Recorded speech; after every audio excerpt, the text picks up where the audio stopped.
On va, Inch'Allah, énoncer 4 cas. Ça va être facile de reconnaître. Premier cas, la femme connaît sa période de règles habituelle. Tous les premiers du mois, elle a pendant 7 jours ses règles.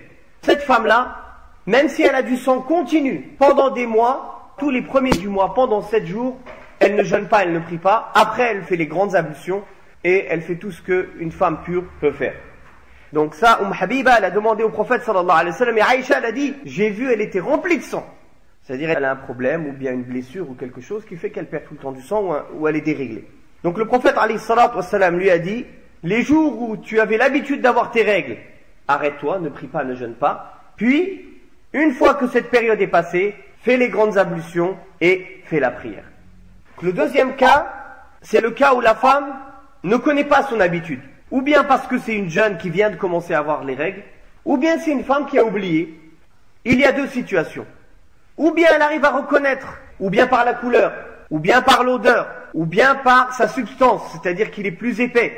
Pendant la période où elle reconnaît le sang des règles, elle ne prie pas, elle ne jeûne pas et son mari ne l'approche pas. Une fois qu'elle reconnaît que ses caractéristiques ne sont plus là, elle fait les grandes ablutions, elle fait la prière et elle jeûne même si elle perd du sang, et son mari peut l'approcher. Mais qu'est-ce qu'elle devra faire, bien sûr? Elle mettra quelque chose autour d'elle pour pas que ses vêtements soient tachés, ou qu'elle tache l'endroit où elle prie. Elle refera les ablutions avant chaque salat.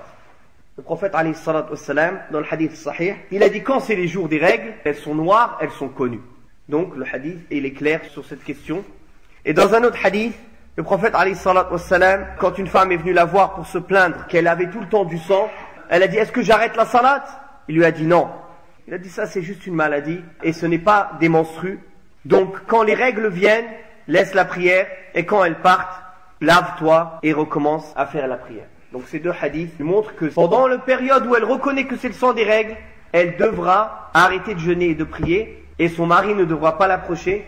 Et pendant la période où elle reconnaît que c'est plus le sang des règles, elle fait le ghusl, elle prie, elle jeûne et son mari pourra l'approcher. Si elle ne le reconnaît pas, comme il est venu dans le hadith, Lahma bint Jahsh, elle a dit, moi, ni je reconnais pas mes jours, ni j'arrive à reconnaître le sang. Alors le prophète sallallahu alayhi wa sallam, il l'a retourné à l'ada. En général, les femmes de son âge, qui sont comme elle, si par exemple la majorité des femmes de son âge, de la même corpulence qu'elle, elles ont leurs règles 6 jours, elle comptera 6 jours, à partir du premier jour où le sang a apparu. De même, la femme qui a oublié, comme il est venu dans ce hadith, il lui a dit, tu t'arrêtes 6 ou 7 jours. Pourquoi elle a dit ou? Ça revient à l'habitude. Par exemple, si les femmes d'à peu près son âge et d'à peu près sa corpulence, elles s'arrêtent 6 jours, elle s'arrêtera 6 jours. C'est pas le choix, c'est selon le cas de chacun. Donc, la femme qui a une période de métrorragie ou de sang maladif, elle est comme la femme pure. Donc ça, c'est la première des choses. Deuxième des choses, elle jeûne, elle prie, elle lit le Coran, elle touche le Coran, elle fait sujoud de shukr, elle fait sujoud de tilawa. Il y a consensus des savants sur cette question-là.